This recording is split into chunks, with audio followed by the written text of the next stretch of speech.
మన రాజ్యాంగంలో ప్రజాస్వామ్యంలో ఎవరైనా ఏదైనా ఎప్పుడైనా ఎక్కడైనా అడగొచ్చు. కానీ దాంట్లో ఎంతవరకు అర్థం ఉంది, అర్థవంతంగా ఎంతవరకు చేస్తున్నారు చేయటం అనేది ప్రజలు తెలుసుకుంటారు.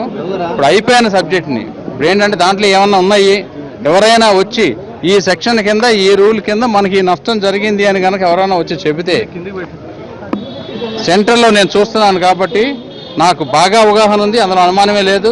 ఎవరైనా వచ్చి నా ముందు కూర్చోమనండి, నేను సమాధానం చెప్తాను.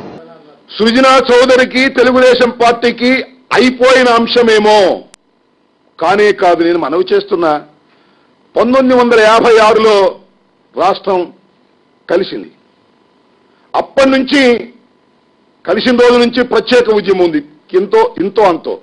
దాన్ని పట్టుకొని మొన్నటి దాకా ఉద్యమం చేశారు వారు. కాబట్టి ఏది అయిపోయిన అంశం కాదు, ప్రారంభమైన అంశం.